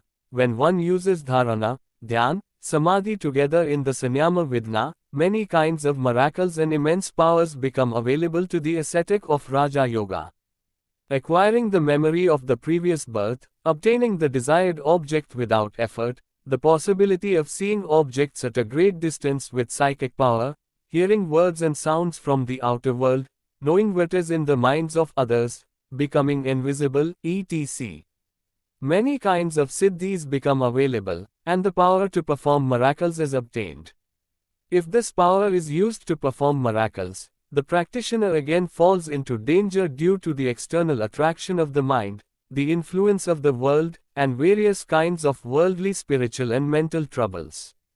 As a result, he becomes a yogi. The yogi does not attain God through the miracles of siddhis, nor does he attain self-realization. Therefore, the practitioner should not be attracted by all these siddhis but should continue with a firm mind and keep the goal of self-realization in his practice. Not only do siddhis attain, but also visions of many kinds of gods and goddesses are attained by the practitioner of Raja Yoga at various stages of his yoga practice. Without being satisfied with these alone, the practitioner should move towards the eternal bliss that transcends names and forms, transcending the divine. Only then can the Raja Yogi attain eternal bliss. Thus, in Raja Yoga, although there is a fairly smooth path of practice for the aspirant to reach his goal correctly, there are also enough side attractions to miss the goal. With the guidance of a competent guru, the grace of God, self-effort, and systematic practice, the aspirant will be able to move smoothly on the path of Raja Yoga and reach the goal safely. The practitioner of Raja Yoga believes in God and surrenders to God and performs his sadhana. The desired deity, Guru, instruction in mantras from the Guru, recitation of scriptures, chanting, meditation, etc., are the tools included in Raja Yoga. Thus, Raja Yoga is a yoga path that is famous for being a path of practice that frees the soul from the bondage of worldly existence and unites it with the Supreme Soul. To clarify the subject of Raja Yoga, some sutras and verses from the source texts are cited below. Yogaschitta Vritti Nirodha Alpatanjala Yoga Sutras. 1.1 Yoga is the inhibition of mental activities. Abhyasvaraghyabhyam Tanirodha, -6, 0.03 to inhibit them through practice and detachment.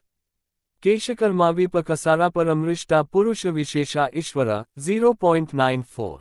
The Lord is the only one who is free from here, actions, their fruits and sanskaras. The Kasya Vachaka Pranava, -6, 0.33 His, God's, vocative word is Om. Yama Niyama Asana Pranayama Pratyahara Dharana Dhyan Samadhayoshtavangani, Yama Niyama Asana Pranayama Pratyahara Dhyan and Samadhi. These are the 8 limbs of yoga. Te Samadhavusasarga Vyuthane Siddhya, 82.38 These, siddhis, are the obstacles to attaining samadhi, but they are special powers in the state of affairs. Purushartha Ny Anam Gunanam Pratiprasava Kavalyam Swarupa Pratishtha Chitishaktirati, -96. 51.2 The qualities that are not to be attained by effort, in the main, are destroyed by the absence of the mind, or the mind is not established in its own form. Cavalier. Yogi Yunjita Satamatmanam Rahasi Stita, Ekaki Yatachitta Ta Nirashiraparigraha, Gita, Chapter 6, Verse 10 The yogi, sitting in a secluded place, alone, with his mind, without desire, and without attachment, should always keep his mind in yoga. Tatra Kagram Mana Krtva Yatachitendriyakriya, Upavishwasane Yunjayadyogam Matmavishuddhaye, Gita, Chapter 6, Verse 12 Sitting on that seat, he should concentrate his mind, control his senses, and purify his mind. Prashantatma Vigatabhirabhamakeri Vretstita, Mana Samyamma Machito Yukta Asait Matpara, Gita, Chapter 6, Verse 14. Being peaceful, fearless, in the vow of celibacy, having restrained the mind and having an image in himself, thinking that I am the supreme goal, he should be, yoga, yukta, yunjannevam sadatmanam yogi nyatamanasa, shantam nirvana paramam matsansthamadhigachati. Gita, Chapter 6, Verse 15. Thus, the yogi, having controlled the mind, always incorporating the mind within himself, attains the supreme peace that is the form of salvation that can be obtained by attaining me. Yukta aram viharasya yukta cheshtasya karmasu, the yoga of a person who is limited in food, in other activities, in sleep and wakefulness becomes the destroyer of suffering. Yaparamet chittam niruddham yogasevaya, yatra chenatmanatmanam pakkannatmani shushyati, sukhamatyantikaya yatta dudhi grahyamatinriyama. Vekti yatra na javayu stitashchalati tatvata, yam laebhya chaparam labhabham manmet nadhikam tata, yanto na dukkhena gurunaspi vichalyet, tam vidyadukhasamyoga vyogam one khasamyogam yogasamjantam, sa nishchayana yokta yogonirvinna chetasa. 4. 35830-39 When the mind, which has been restrained by the service of yoga, becomes calm, when, with a pure mind, it sees the self and rejoices in itself, and knows what happiness is there, which is perceptible, transcendental, and eternal, and in which it is not moved by principle, in which it does not consider any other gain to be greater than it, in which it is not moved by great sorrow, that which removes the bond of sorrow is called yoga. Such yoga should be done with a firm and enthusiastic image. Sankalpa Prabhavan Kamamstekya Sarvanashe Satha, Manastvendriya Gramam Vinyamma Samantata, Chinna Kaniru Garadudya Drutagrihite, Atmasansti Manakrita Na Kinchidapi Chinte, Gita chapter 6, verse 24.25. Having completely abandoned all desires arising from the mind, having restrained the multitude of the senses from all sides by the mind itself, one should slowly return with a courageous intellect. One should keep the mind fixed on the self and not worry about anything. Ko yato nischarati menanchalamarat, tahastato niyam kathatmava vasham nayat. Underscore ta, adhyaya or tira nita tirchala nitu ada. Mind is restless and unstable. From whatever subject the mind arises, one should restrain it, the mind, and establish it in the self itself. Prashantavinasam henam yogina sukhamuttimam, udyati shantarajasam brahmabhukama kalmasavit, the yogi who is tranquil in mind, free from the qualities of a charioteer, free from defilements, and endowed with the Brahman consciousness, attains great happiness. Yunjava sadatmanam yogi vigatakalmarsha. Sudena brahmasamspashamatyantam sukhavante, thus, the yogi, who is always in yoga and is free from impurities, attains the supreme bliss of contact with Brahman without fatigue. Sarvabhutasthamatmanam sarvabhutani chatmani, ikshat yogayuktatma sarvitra samadarshan, the yogayuktatma, who is everywhere equal, sees the self in all beings and all beings in the self. Yo mam pashyati sarvitra sarvam si e mai pakkati one tasyaham na pranashyami sa si e mi na pranashyati, Gita, chapter 6, verses 20-20. Whoever sees me everywhere and sees everything in me, I do not go unnoticed by him and he does not go unnoticed by me. Yathaiva bimba mridayapalitam tejomayam brajayat tittu dhanta, tatmatatva prasiksha, dehi eka kritartha bhavate nitashoka, Svetashvataro Upanishad chapter 2. Verse 144. Just as a mirror covered with dust becomes pure and radiant when the dust is wiped off and cleaned, so the embodied person, when he realizes, the Atma Tattva, becomes unique and Kritartha and free from sorrow. Jnana Yoga. Jnana means thought, understanding. Jnana Yoga means that through thought and wisdom, the soul is freed from the bonds of life and becomes one with the Supreme Soul. Jnana Yoga is when the soul realizes that Brahman alone is the truth and everything else is an illusion, and attains Brahman realization through thought and wisdom.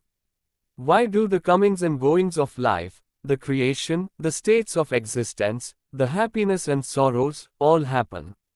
What is the reason behind all this? What is this body that is said to be formed from the 5 elements?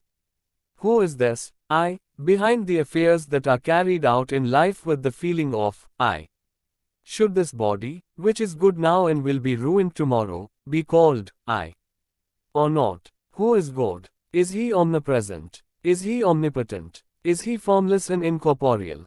Why are there so many different variations in his creation? The practitioner of Jnana Yoga questions, thinks deeply, analyzes in detail about profound issues and finds the truth.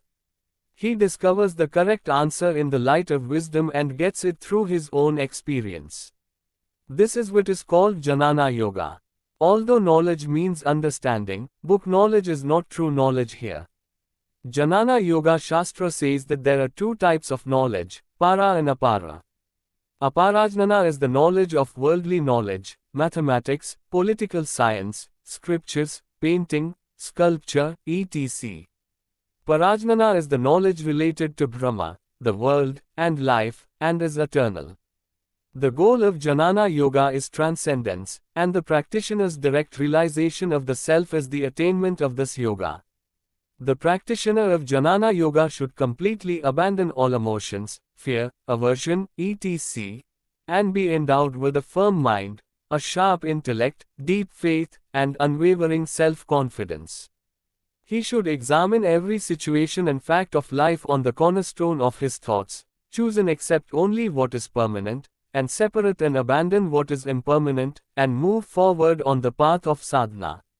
The Jnana Yogi, after listening to the spiritual teachings mentioned in the Vedas, Upanishads, and Shruti Shastras, meditates on them and ponders over them, realizing the truth stated in them for himself. By practicing the practice of Jnana Yoga, by reasoning, judging, and criticizing the concepts of Brahman, life, and the world, the Jnana Yogi finally realizes the eternal, truly one and only principle, Brahma, by saying that Brahman is not this, but neti, neti. The truth in the world is only Brahman. Everything else is just name and form and is an illusion. Thus divine knowledge becomes the eternal experience of the Jnana Yogi. That is the goal of Jnana Yoga. The Jnana Yogi, without being affected by the hardships and pleasures of life or the gains and losses, experiences and enjoys the experience and joy of the Supreme, One and Only, Brahma, and is always content, satisfied, and steady, seeing nothing in the world but Brahman. Through Jnana Yoga, one obtains metaphysical understanding and spiritual realization. Through Jnana Yoga, the Jnana Yogi experiences the omnipresent Brahman in the unique affairs of the world and life and attains the divine realization that, Sarvam Khalvidam Brahman, everything is Brahman. Thus, he is freed from the bonds of life and samsara and feels, Jivan Mukta, having attained the divine knowledge that his body, the world, and himself are all indestructible and eternal Brahman, he becomes Jivan Mukta, eternally satisfied, eternally blissful, and eternally free. Thus, starting from the stage of speculation, the Jnana Yogi finally becomes free from all doubts and eternally free. It is said that the Jnana Yogi can attain liberation in this life itself while still in the body, and this is called Jivan Mukti. A person who is liberated from Jivan Mukta while still in the body, attains Videha Mukta when the body, which was made of Vanchabhutas, returns to its origin. Whatever yoga is, it is nothing but a path for the soul to reach the Supreme Soul. Before every yoga, the aspirant has to purify himself and acquire the qualifications for the sadhana. Similarly, there are appropriate sadhana details related to Jnana Yoga. Only when the aspirant practices them and establishes them in himself, his further path will be able to reach the goal smoothly. The qualities that the aspirant of Jnana Yoga has to establish are determined as 4. They are called sadhana chatushte. They are 1. Nitya vastu viveka. Viveka 2. Ihamutrartha falabhoga viriga. Vairagya 3. Samadhipatta sampattu. 4. Mumukshutva. The 4 elements of sadhana and some other aspects of Jnana Yoga have already been adequately explained in the chapter entitled Adaitamata. It is not necessary to explain them again here. However, for the sake of a brief clarification of the subject matter of the chapter and to facilitate the collection and understanding of the ideas related to this chapter at one place, they are explained here again. Nitya Vastu Viveka. What is the eternal thing in the world? What is the impermanent thing? What is behind the happenings and goings of this universe? One should ponder. Then, behind the changing, impermanent thoughts and movements of life worlds, there is an unchanging, eternal principle, that is the understanding of Brahman. Firm faith arises. That is what I have called eternal, impermanent matter Viveka. Only when the wisdom develops that all these worldly attractions, things with their various attractions, pleasures and pains are impermanent, and that Brahman, the Supreme Soul, behind them is eternal, will the aspirant develop detachment from the attractions and pleasures of the world. Therefore, wisdom is a necessary preparation for detachment. Vairagya, Ihamutrartha falabhoga viraga. It is not enough to know that all the pleasures and other attractions available through the senses in the world are impermanent. One should not be interested in any of them. This is what is called detachment. The nature of detachment is the absence of desire and interest in all types of pleasures available not only in this world, but also in other worlds such as heaven. Whether it is the wealth of Kubera, the ownership and power of the world and the heavens, the practitioner of Jnana Yoga should have a firm mind, a state of detachment, not being interested in them, considering them as nothing but straw. To maintain such a firm, certain state of mind always, the practitioner should practice 6 gunas. Shamadamadi Patsampattu, Tama, Dama, Uparati, Titiksha, Shraddha, Samadhana are the 6 gunas of Shamadamadi Patsampattu. Shama. The mind usually indulges in the pleasures of sensual objects. Sama is to control the mind and make it not like the pleasures of objects. The meaning of Shama is that it renounces the pleasures of objects. Davu. It is not enough to suppress the mind through the qualities of self. If the mind does not flow outward towards material objects, desires for material objects will subtly accumulate in the mind. Thus, Dhamma is to eliminate the subtle mental desires and make the senses flow towards external objects. The meaning of Dhamma is restraint. Uvarati. To become completely defeated by sensual desires and materialistic people by practicing the Shamadhamadi is the next step. The meaning of Uvarati is to completely withdraw from the pleasures and enjoyments of the world and to become fully engaged in the examination of the Atma within oneself. Tishiksha. In life, there are many types of experiences of hardships, losses, sorrows, etc. If the aspirant is influenced by these or wants to take revenge, he loses the stability of his mind. Again, he falls under the influence of passions and deceitful senses like lust and anger. Then the introverted mind again flows outward. Therefore, the practitioner of Jnana Yoga should develop the power of tolerance or endurance to endure all the cold and heat of life, honor and dishonor, sweetness and bitterness, hardship and loss. This power of tolerance or endurance is titiksha. In short, titiksha means not being influenced by the happenings of the world and thereby not losing one's mental stability and restraints. Faith. The next quality after patience is faith. If there is no unwavering faith in the words of the Guru in the Vedas and Shastras, many kinds of doubts arise in the path of sadhana. When doubts arise in the mind becomes restless and the seeker loses his firmness and purity. If there is no faith in the words of the Guru in the scriptures during the time of sadhana, the seeker does not know what to believe in this world. Gurus are those who have already walked the path of Jnana Yoga and reached their goal. The Shastras are the guiding words spoken by those who have seen the truth, and when the seeker believes in them, he gets the right details and assurances about his goal in the path of sadhana. Knowledge is gained through devotion. Therefore, devotion is a necessary quality for a Jnana yogi. Thus, having faith in the words of the Guru in the scriptures is devotion, and having faith in oneself is also a principle that is reflected in devotion. Peace. Peace is the process of listening to and meditating on the words of the Guru in the Vejadi scriptures with faith and steadfastness, without any mental laziness or impurities. At this stage, the seeker tries to firmly establish the belief that everything is Brahman and everything is his manifestation. The essence of peace is not being subject to any kind of mental tension or disturbances, but being equanimous and peaceful. Mumukshutva. After cultivating the previous three qualities, one needs salvation, and nothing else is needed. Mumukshutva is the deep longing that one needs salvation, and that nothing else is needed. Murikshu means one who desires salvation.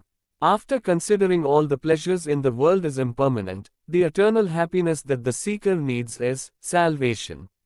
The practitioner of Jnana Yoga, when he has established the unwavering determination that the goal of his life is to attain salvation, becomes eligible for the practice of this yoga. There are three stages in the practice of Jnana Yoga. They are 1. Hearing, 2. Meditation, 3. Nididhyasana, hearing. The practitioner should hear and understand the details of the spiritual principle contained in the scriptures through a guru, through a knowledgeable person. Rather than reading and understanding it himself from a book, it is more effective to understand it by hearing and understanding it from a knowledgeable person and from someone who correctly implements the principles in his life.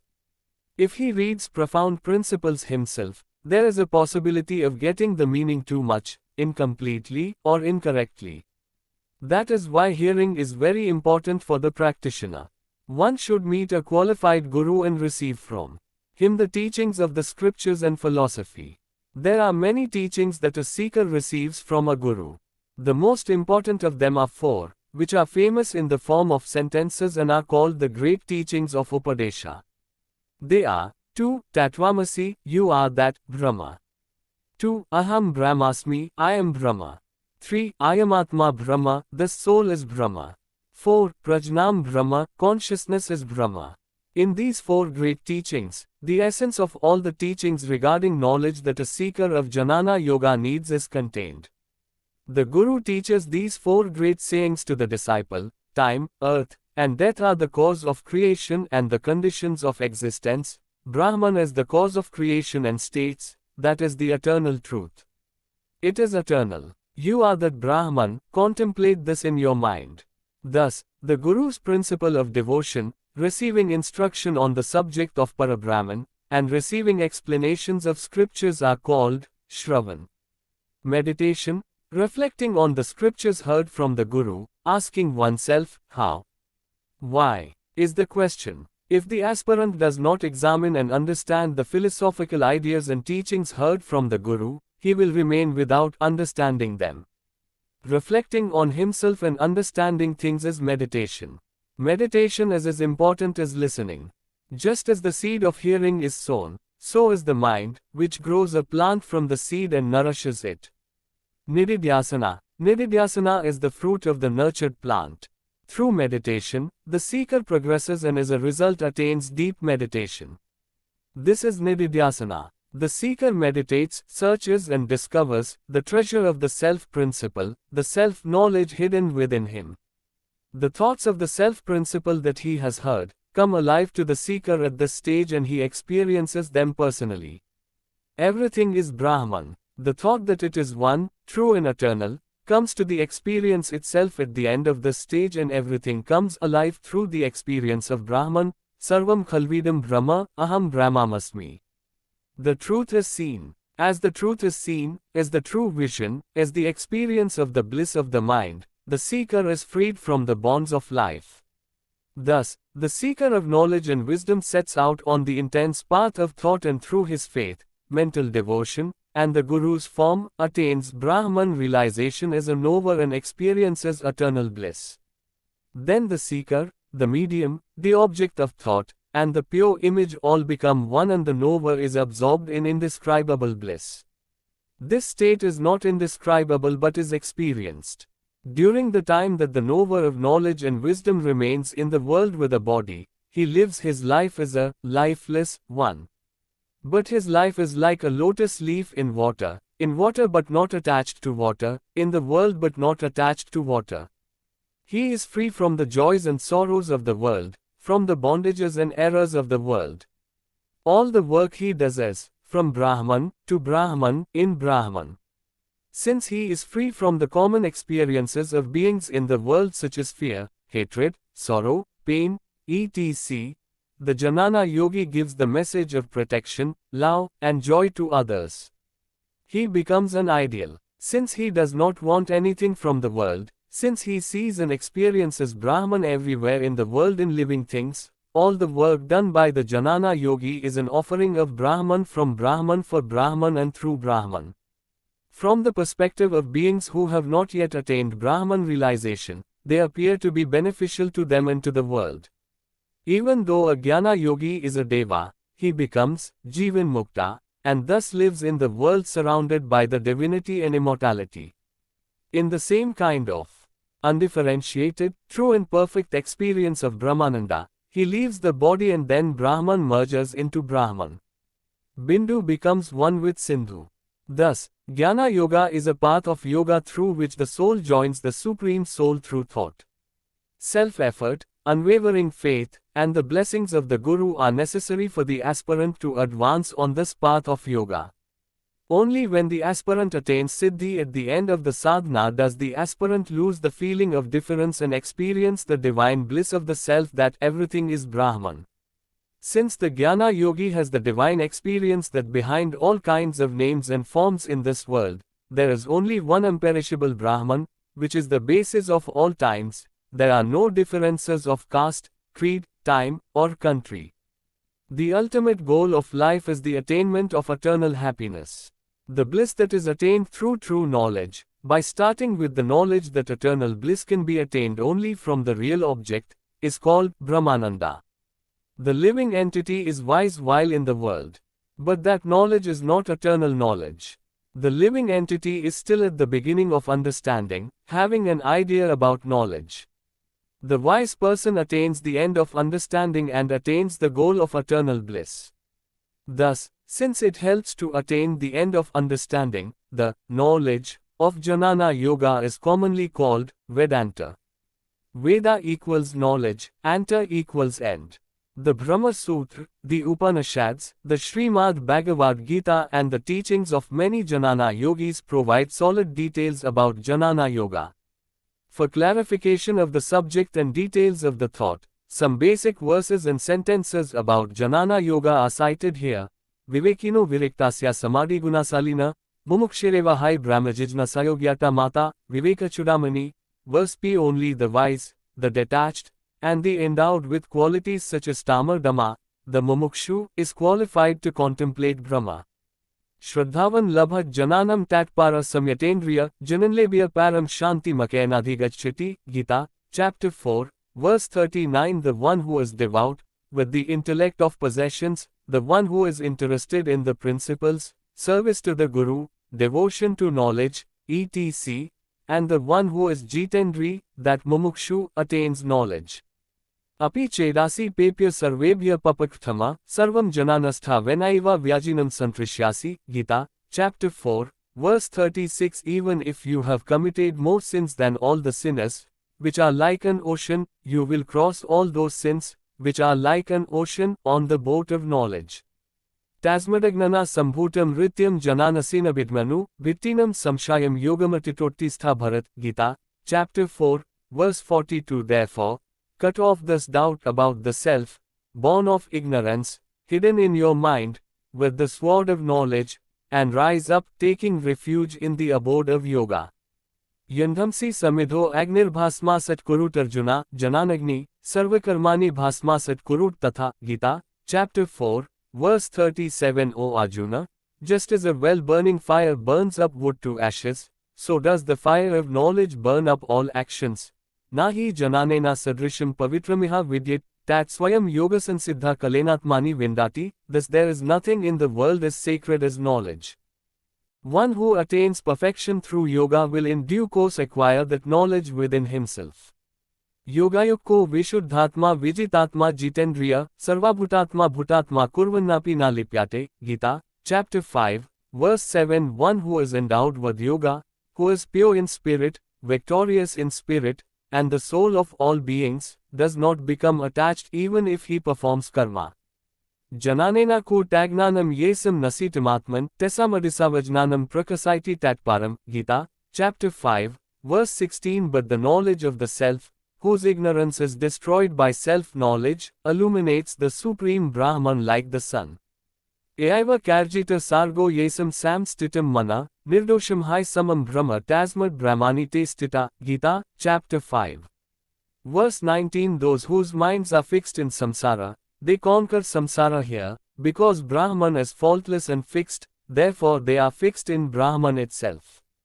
Bhamaspasheshta saktatma vindatyatmani yatukam, sa brahmayogyuktatma sukhamayamishnut, Gita, chapter 5, verse 20. Word for word, he who is not interested in external things finds happiness in the inner self, absence of matter. That yogi whose soul is endowed with Brahman yoga finds imperishable happiness. Sa yogi brahminirvanam brahmabhutodidhi gacchati, Gita, chapter 5, verse 20. He who is happy in the self, at ease in the self, and also enlightened in the self, that yogi attains the form of Brahma and attains liberation. Amanitamadambhamahimsaksantirarjanam, adaryapasanam sokam stiryamatma vinigraha, indriyarthesu vairagyam manhankara eva ca, janmrityujaravyadira khadoshanadu darsanam, ajayaranabhishtanga putradara grihadisu, nityam ca samachititvamishtaništopapapatnashu, mai chanananyayojina bhaktiravyabhicharini, vivikta deshasevi vikramaratirjana samsadi, adhyatmajnan nityatvam tatvajnanartha darsanam, Estrajnanmiti proktamajnanam yadatwanyatha, Gita, chapter 13, verse 710. Absence of pride, non-self-praise, non-violence, tolerance, simplicity, devotion to the Guru, internal purity, firmness, self-control, detachment from sensual pleasures, lack of ego, knowing well the sorrows arising from birth, old age, laziness, death, abandoning interest and attachment, deep friendship in matters such as home, monastery, and children. Being equanimous without any worries or pleasures when one gets what one wants or doesn't want, knowing that I am the Supreme, keeping steadfast devotion to myself, being in solitude, not being in the company of people, having firm faith in the knowledge of Brahman, and thinking for the purpose of philosophical knowledge, these are called knowledge. The opposite of this is called ignorance. Vidyavinaya Brahmane Gavi Hastini, Shuni Java Shvapakai A Pandita Samadarshan, Gita, chapter 5, verse 18. The learned Brahman, the cow, the elephant, the dog, and the one who eats dog meat, among all these, the wise are equal in vision. Yada bhuta pathavamekastha manupashyati, tika eva ca vistaram brahma sampadyat tatha, Gita, chapter 13, verse 30. Whoever sees, knows, that the diversity of animals is in the same soul and that all these animals have their development from it, then he attains Brahman. Ye tvaksharamanirdeşam vyaktam paryupasit, sarvitragamacintyam ca kutastha machalam dhruvam, sanyamendriyagramam sarvitra samabudhaya, te prapuvanti mamiva sarvabhutaithita rata, Gita, chapter 12. Verses 3-4. Those who, having subdued the sense organs, are at all times equanimous, engaged in the welfare of all beings, worship the indestructible, inexpressible, all-pervading, inconceivable, immovable, and eternal Akshara, attain me. Dahendriyaham bhava idam bhavastadanyake, yaska no bhavata kapi sa jivan mukta ishyat, Viveka Chudamani, VL. He who never has the feeling of I in the bodily senses, nor the feeling of this in things that are contrary to them, he is considered to be the best of beings. Gunadosha vishinchavitais manswabhavena aivikare. Sarvitra samadarshitvam jivan muktasya lekshanam, Viveka Chudamani, 434. In this world, which is full of defects and strange by nature, to see everywhere with equal vision is the sign of liberation. Yastejasi tipan stejasintara, yam tejo na veda, yashya atmantaryamammata, teja sarira, yastehontaro yamaiti, eshata brihadaranyako Upanishad, 3.712. He who is in the radiance and is within the radiance, whom the radiance does not know, whose radiance is the body, who is within and regulates the radiance, he is the Antarium, your nectar, the soul. Sa ya ihonametadhatma midam sarvam tat satyam sa atma tatra misi shvatekato, Chandogya Upanishad, 6.8.7. That which is the subtle world root, from which the whole world is self-existent. That is the truth, that is the self. O Shvetaketu, that is you. Eko vaki sarvabhutantaratma valam ranam bayatha yasadini. Tamatmastham nanupatkanti dhira spesham sukham tashvatam nesharesham jom. 3.3.00. The self is unique, Vashi, the inner self of all beings, has taken one form in many ways. Those wise men who see him as the consciousness in the self, attain eternal happiness, not others. Nityo nityanam chetanaschatanana meko bahunam yo vidadhati kaman, tatkaranam samkhyayogadhiganna janatvar devam machet sarvapa. The Supreme Being is eternal among eternal things, the conscious among sentient beings. Although he is one, he gives pleasures to many. He who realizes that God, who is attained by Samkhya-yoga and is the cause of all, is freed from all bondages, such as ignorance. Na tatra surya bhati na chandratarakam nima vyudyo bhanti kutoruvagnai, timeva bhantavinubhati sarvam tasya bhasha sarvavidam vibhati, Svetashvataropanishad, 6, 13, 14. In that Supreme Being neither the sun, nor the moon, nor the stars shine, even these lightnings do not shine. Where does this fire, visible to our eyes, shine? Following him who shines, everything shines. All this is shining from his radiance. Yoga Samanvay. It is not possible to specifically say that these four yogas of Hinduism are not related to each other by considering them as separate. Because in each yoga, other yogas are indirectly included. For example, for a karma yogi, concentration of the image is necessary to perform the work properly. Similarly, devotion is necessary to perform the fruits of work with the mind of surrender to God. If work is karma yoga, then dedicating the fruits of work to God with devotion became bhakti yoga. The concentration required for work, devotion, and meditation became Raja Yoga. God is everywhere. To know that service to the world is service to the Lord is Jnana Yoga, pure devotion, and pure knowledge become one. Thus, although other yogas are included in all yogas, each yoga has a strong element. As these four yoga paths are important for joining the Lord, understanding the interrelationship of all of them and using the yoga principles accordingly becomes Samanvaya Yoga. Like these four yogas, there are yogas with their own variations such as Hatha Yoga, Japa Yoga, Nada Yoga, etc. But the principles of the four most important yogas are included in them with some variations, and the goal of all yogas is the realization of the Lord. In Hara Yoga, the long life of the body and the maintenance of strong health are specially considered. Japa Yoga is the yoga path to joining the Lord through the chanting of mantras. Nada Yoga is a path to worship God through music and sound and attain self-realization. Hinduism clearly states that the ultimate goal of life is to free man from the bonds of samsara and attain eternal bliss. Among these various paths of yoga, which are paths of liberation, the aspirant can follow the path of meditation that suits him and is convenient for him. The goal and the nature of the goal do not change just because the paths are different. The following words of Mahayogi Swami Vivekanand regarding yoga and religion, from the perspective of sadhana and principles, shed a special explanatory light on the current issue of various paths of yoga practice. Every living being is a divine being. The goal of man is to develop this divine being through the control of external and internal nature. The whole point of religion is to become free by following one or more or all of these paths: karma, worship, meditation or knowledge. Religion, sects, yantras, scriptures, temples, idols, all these are only auxiliary organs.